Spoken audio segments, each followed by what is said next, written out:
Okay, it's been a while since I've done a video. It's been 10 days. Uh, so there are a couple things that I wanted to share with you. One of them is really exciting. You know, when you do tarot, well, I think when you're ever learning a system, there's a lot of studying and trying to do things and, hitting against, coming against walls and, we're going back. And I think it probably happens throughout your learning period.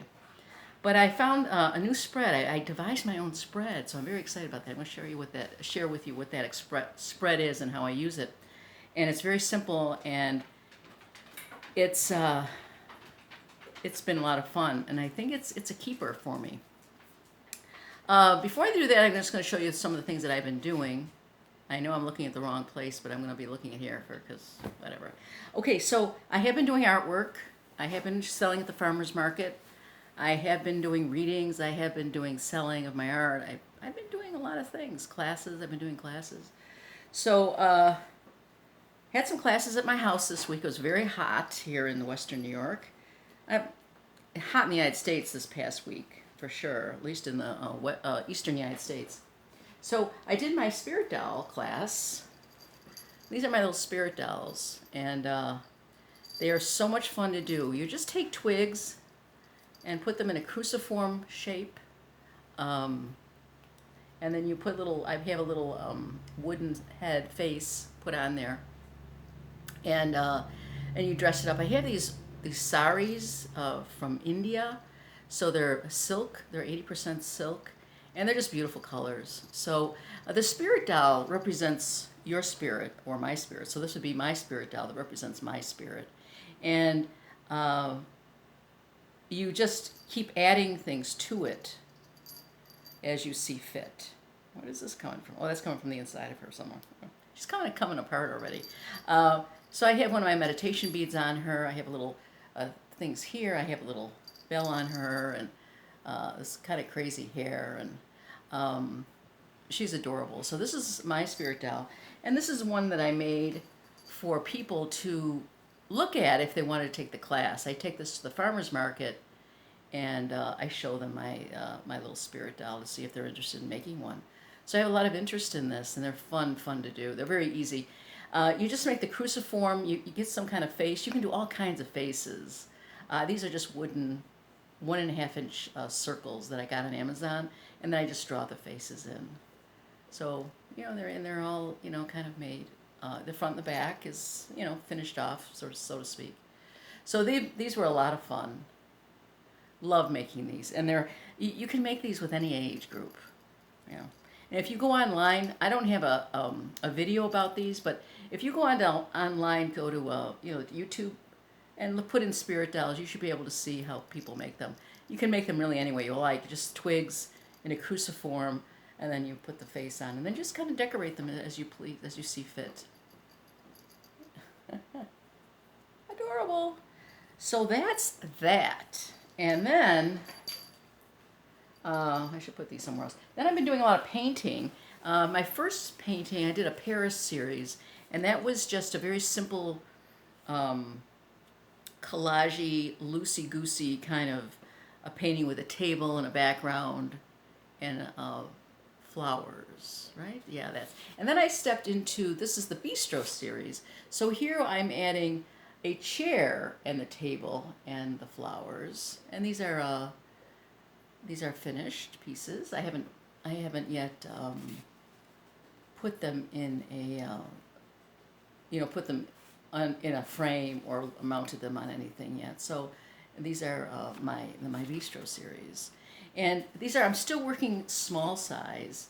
What I'm doing is when I paint these, I do like 3 at a time, and I work sort of fast. And then I want to do 12 of everything and then move on to the next step.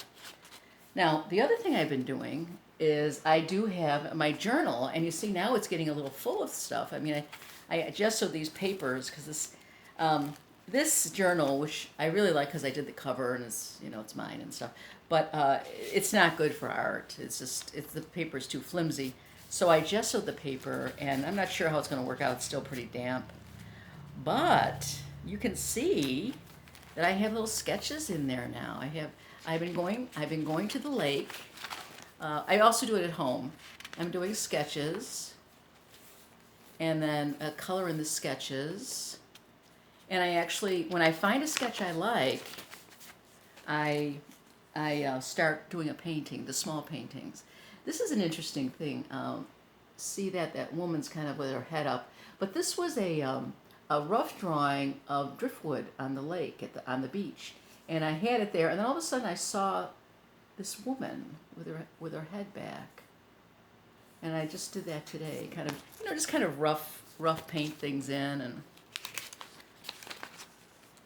and I put little notes for myself, and then this is I want to go larger with these paintings. These are all leading up to a larger painting.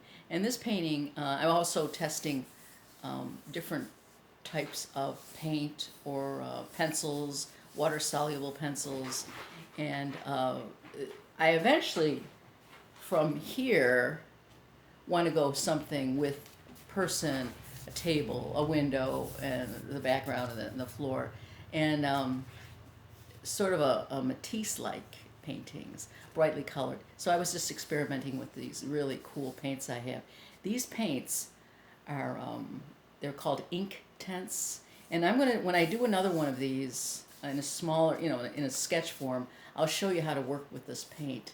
It's like a chalk watercolor paint, but look at the colors in this. This is just, you add a little water to it and they get like really, really, really vibrant. Oh, they're gorgeous, gorgeous, gorgeous. So I'm going to show you how to use that sometime. Now, the other thing that I want to talk about, besides all this great stuff I have, is my new tarot spread, and my new tarot spread that I'm using. And it's very exciting, and I want to share it with you because I think you might find it interesting, you might not, I don't know. But I am really enjoying this. I do this every day. I pull the cards every day. And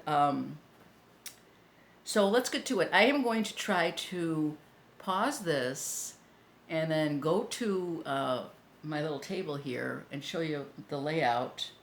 It's a very simple spread. And let's see if this works. I have a feeling, I don't know if it's going to work. We'll find out. Let's see. I think I have to turn the camera upside down or something. I don't know. We'll see. We'll see how it works out. We'll pause.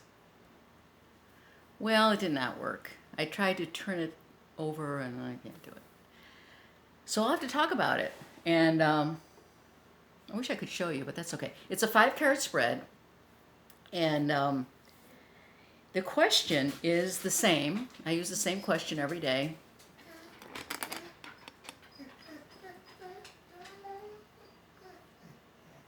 It's the same question every day, and it's, what's my lesson? What's my lesson for yesterday? What was my lesson for yesterday? So I'm pulling cards for the past. So what's my lesson for yesterday is the question. And I pull 5 cards. And I go left to right. Now, when I asked myself the question this morning, so you can do it in current time, and this is, what's my lesson for yesterday? So you're going back. You're in the present, but you're going back. And I pulled 5 cards, and I'm starting to work with the Japaritza, which is great. So I pulled 5 cards, left to right. I pulled the 8 of Gardens. That was that's my first card. And the first card is, I wrote these down because I wanted to make sure, is the incident you should look at. So, you go through your day and there's lots of things that happen, big things, little things, things you could maybe forget. But the first card that you pull is the card is showing you what incident you're going to look at, what incident the cards are addressing. So the first card is the incident that you should be looking at. It could be something major, it could be something minor, but this will give you a hint of what that is. Now for me, this was I was going over my art and where my next step was with my art, and this shows it's the Eight of Gardens, the Eight of Pentacles. You know how he's working on his product. So I said, oh, it's about my artwork. So that was my the portal. That's what this meant. I was going to talk about that.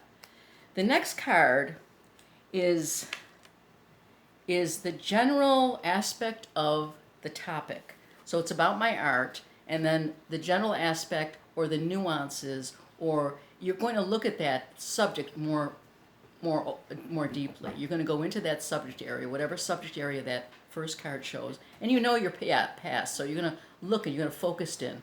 Now you focused in with the first card, and with this card, it's going to be like a macro look. You're going to look at it more globally, and you're going to see all the nuances of that incident, whatever happened yesterday. Now in this case, I pulled the Empress, which is the creativity and fertility, and I said, what did I learn from this? And it's interesting what I learned from this. And I'll when we close, I'll tell you what this card told me that the next one is the challenges. So what are the challenges of that incident, the global aspect, and what are the challenges? And here we have the Nine of Fire. So it's me struggling with inspiration, struggling with being creative, and which I do struggle with it. I think we all, when artists, and no matter what their field, they always are struggling, having some success, trying something new, struggling again. And then this is your support. And this is the King of Tides. He's a handsome devil. So I had to think about this one. It can be the King of Tides, or it could be someone supportive of you, or someone who's someone who's supportive of you in the arts. So this is your support card. And then lastly is your future action. And here it's the Four of Winds, which is the meditation card, or, just sort of settling back and thinking about where I'm going to next. In other words, it's not acting too quickly. It's sitting back and perfecting, thinking what my next step will be in the art that I'm doing. Now, so I did that, and I came up with, so what was my lesson? What was my lesson? That lesson that I chose to look at today from yesterday. And it was expressed in this card, in the Empress card, because she's the fertility card. And so I thought, my art should be fast and loose. I was never fast and loose when I was younger. I am still not fast and loose. I'm a plotter. I tend to plot slowly, go forward, but I move along. I'm a Capricorn, scourge of my existence. Anyways, so it says, be fast and loose. Stay loose and go fast. Paint quickly. And I've been doing that. When I do these little sketches, I do the sketches, and then I do my series work, and I'm fast. I'm fast with the paint, the water, the gel medium. I'm going through each one. I'm not finishing. I just go one after the other, go back over them. And I think the work shows a lot of vitality that I don't have. I never had, because I would get so obsessive with, the paintbrush and the stroke, and it's just really freeing for me. So that's what I learned. I learned to be fast and loose with my painting. So I'm very excited about that. I'm very excited about this spread. Simple 5-card spread. Again, the first card is the incident that you should be looking at from the day before. So whatever card shows up, think about what connects that to something that happened the previous day. And again, it doesn't have to be a major incident. It could be something small. The next card is taking that incident and looking at it from a macro position. Open up that incident and see the nuances. See where you should focus on. That second card has a lot of information, because it's going from it's moving outwards, so you can see more the landscape of the event. The third card is the challenges. What challenges does that present? And then the fourth card is the support that you have, and the fifth card is the future action. So very simple spread, and you can do it all the time. It's a great spread to do in the morning for the previous day. So you have the events of the previous day, and you kind of look at them and explore those events with this format. I don't know what's wrong with that dog. I just tried to let her out, and she didn't want to go out, but now she wants to go out. I don't know. Anyways, thanks for watching. It's been 11 days. That's too long, way too long. Have a great day, a great evening. It's Sunday. We got a coming week ahead of us. I think it's going to cool down, at least here where I am. That's exciting. And as I always said to my friends, be beautiful, be yourself. Have a great day.